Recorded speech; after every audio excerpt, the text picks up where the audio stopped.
Shalom adik-adik, jumpa lagi dengan Kak Jimmy dalam pengajaran mengikuti perintah Allah di poin yang kedua.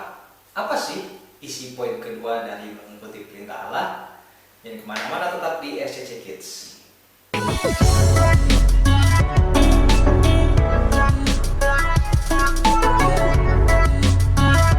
Bapak yang baik, Bapak yang dalam surga, terima kasih Tuhan buat hari ini kami dikumpulkan kembali di dalam ibadah online ini.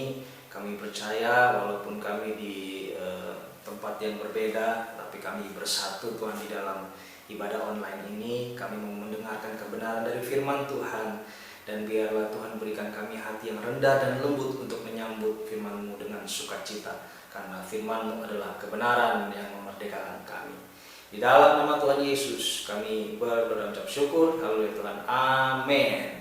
Nah, di poin kedua ini kita belajar yang berbeda ya dengan poin pertama. Poin pertama kita sama-sama sudah dengar bahwa perintah Allah adalah firman Tuhan ya. Perintah Allah bisa disampaikan melalui firman Tuhan yang kita baca, melalui doa, melalui pengajaran atau khotbah, dan melalui teguran ya, terutama orang tua ya. Maka keempat hal itu kita lihat sebagai perintah Allah ya. Karena itu penting untuk tahu kenapa kita harus mengikuti perintah Allah. Nah, kenapa? Maka Jimmy kasih jawabannya ya. Ada 3 kenapa kita harus mengikuti perintah Allah. Kenapa kita harus baca Alkitab, kenapa kita harus doa, kenapa kita harus dengarkan pengajaran, kenapa kita harus dengarkan teguran orang tua. Kenapa? Karena yang pertama, perintah Allah lah yang akan membimbing perjalanan hidup kita ya. Jadi kalau adik-adik ingat dari dulu sampai sekarang, pasti adik-adik akan ingat beberapa hal yang penting dalam kehidupan adik-adik ya. Berapa umur adik-adik sekarang? Ada yang mungkin ada yang 5 tahun, ada yang 6 tahun, 7 tahun, 8 tahun, 10 tahun ya. Tapi adik-adik pasti ingat ada hal-hal yang adik-adik lalui selama adik-adik hidup. Nah, pasti ada hal-hal yang excellent, ada hal-hal yang biasa-biasa saja, bahkan ada juga kegagalan-kegagalan. Tapi kalau adik-adik cermati, maka hal-hal yang excellent itu yang adik-adik lewati, hal-hal yang baik, itu pasti sesuai dengan firman Tuhan, pasti sesuai dengan pengajaran, sesuai dengan apa yang adik-adik baca ya kan, di dalam Alkitab, sesuai dengan apa yang diajarkan orang tua, sesuai dengan apa yang adik-adik diingatkan ketika adik-adik nonton pengajaran. Nah, pasti ada yang sesuai, makanya bisa excellent. Nah, jadi perintah Allah lah yang membimbing perjalanan hidup kita sehingga hidup kita bisa baik, bisa bagus ya. Yang kedua, kenapa kita harus mengikuti perintah Allah? Karena dalam hidup ini bukan saja ada hal-hal mudah, tapi juga ada hal-hal sulit, bahkan menakutkan. Nah, di saat itulah ketika kita mengalami kesulitan atau ketika kita mengalami ketakutan, maka firman Tuhan menjadi hikmat dan kekuatan bagi kita ya. Karena itu ingat, kita harus terus mengikuti perintah Allah ya, supaya kita bisa memiliki hikmat, kita bisa memiliki kekuatan ketika kita menghadapi hal-hal yang sulit dan hal-hal yang menakutkan.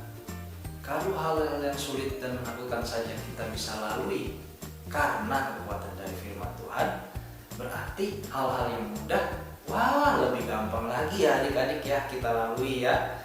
Iya, jadi ikutilah perintah Allah ya. Yang ketiga, kenapa kita harus mengikuti perintah Allah? Karena perintah Allah mengandung janji penyertaan, bahkan keselamatan ya. Di dalam firman Tuhan kita tahu bahwa Tuhan menyertai kita. Di dalam firman Tuhan kita tahu bahwa Tuhan melindungi kita.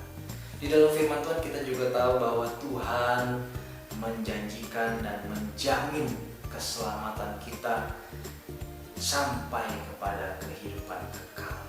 Ya kan? Jadi penting nggak perintah Allah adik-adik? Penting ya, karena perintah Allah membimbing perjalanan hidup kita.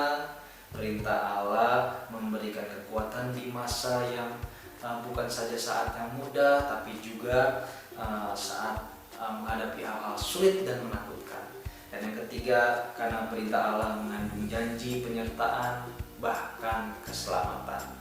Ya, jadi itulah mengapa penting ya di poin kedua ini ditekankan kenapa kita harus mengikuti perintah Allah. Ya. Kalau di poin pertama kan kita diingatkan apa itu perintah Allah, maka di poin kedua diingatkan kenapa kita harus mengikuti perintah Allah. Nah Kak Jimmy ajak adik-adik untuk mengingat apa saja hal-hal yang adik-adik lalui dalam kehidupan adik-adik. Ya, adik-adik boleh ingat-ingat kembali dan ambil sebuah kertas dan pulpen untuk menulisnya. Coba adik-adik ingat kembali, apa sih, kapan sih aku lakukan sesuatu sesuai firman Tuhan, sesuai dengan perintah Allah ya. Kapan? Apakah waktu aku jalan-jalan atau pindah-pindah atau kemana, berkunjung mungkin, atau kapan adik-adik rasakan oh iya waktu itu Tuhan ingatkan aku untuk begini gitu. Kapan? Apakah itu hari pertama adik-adik masuk sekolah, atau itu mungkin ketika adik-adik mau mengikuti lomba, mungkin Tuhan ingatkan sesuatu? Oh bisa saja. Apakah ketika adik-adik sedang jalan-jalan ke satu tempat, ya kan?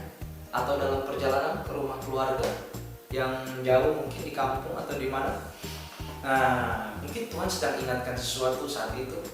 Adik-adik coba ingat kembali, adik-adik boleh tulis di selembar kertas itu ya, menjadi satu penguatan bahwa Tuhan menyertai kita, bahwa Tuhan selalu mengingatkan kita ya ketika kita dalam keadaan yang baik maupun yang kurang baik ya, Tuhan selalu setia pada kita ya.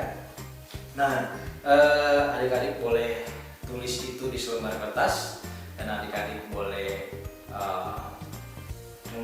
membahas bersama orang tua, bersama papa mama, supaya papa mama juga oh iya ternyata papa mama juga ingat, papa mama juga bisa kasih penjelasan ke adik-adik ya.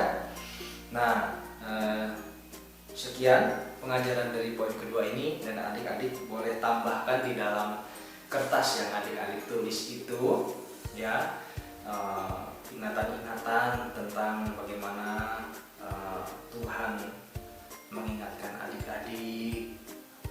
Di situ adik-adik boleh tulis bimbing aku sepanjang hidupku ya, karena hidup kita bisa excellent ya, bisa menjadi lebih daripada orang-orang yang menang ketika kita mengikuti perintah Allah. Dan adik-adik, Kak Jimmy yakin adik-adik pernah ngalamin itu. Walaupun adik-adik mungkin baru berumur 5 tahun, 6 tahun, 7 tahun, 8 tahun, beda dengan Kak Jimmy kan sudah 36 tahun, pasti lebih banyak lagi ya kan. Tapi nggak apa-apa, adik-adik yang walaupun baru 5 sampai 8 sampai 10 tahun pasti juga banyak yang adik-adik alami ya. Hal-hal yang baik yang ketika adik-adik lakukan sesuai dengan firman Tuhan, tidak melanggar firman Tuhan, adik-adik dapat hal yang baik-baik ya kan. Nah, itulah dicatat di kertas dan tulis bimbing aku sepanjang hidupku. Oke, sampai di sini pengajaran poin yang kedua dari mengikuti perintah Allah yang diambil dari kisah Bapak Abraham. Dan di poin ketiga nanti Kak Christine akan berdoa untuk adik-adik supaya diberikan kekuatan untuk mengikuti perintah Allah. Sampai di sini Tuhan Yesus memberkati. Tuhan, terima kasih buat kebenaran firman-Mu yang sudah dibagikan pagi hari ini. Kami mau belajar Tuhan untuk mempraktekannya, bukan hanya menjadi pendengar yang baik, tetapi juga menjadi pelaku firman Tuhan. Roh Kudus, tuntun kami dan mampukan kami untuk kami bisa melakukannya sesuai dengan firman-Mu Tuhan. Terima kasih Tuhan Yesus, berkati teman-teman kami dimanapun mereka berada. Biar semua dalam keadaan yang baik, yang sehat, keluarganya semua baik-baik, papa mama semua dalam keadaan baik dan diberkati Tuhan. Terima kasih Tuhan Yesus, dan kami rindu pertemukan kami kembali di jam-jam ibadah online ini Tuhan. Di dalam nama Tuhan Yesus kami berdoa dan ucap syukur. Haleluya Tuhan. Amin. Oke, terima kasih sudah mengikuti ibadah online dari SCC Kids. Jangan lupa juga kita ada ibadah raya setiap hari Minggu jam 11 siang sampai selesai, yang akan dibawakan oleh gembala kita, Pastor Nathanael Mataung, yang biasa kita sebut juga dengan Papi rohani kita. Dan jangan lupa untuk berikan tanda suka, berikan komentar, berlangganan channel ini, dan nyalakan lonceng pemberitahuan. Sampai jumpa di video berikutnya. Tuhan Yesus memberkati.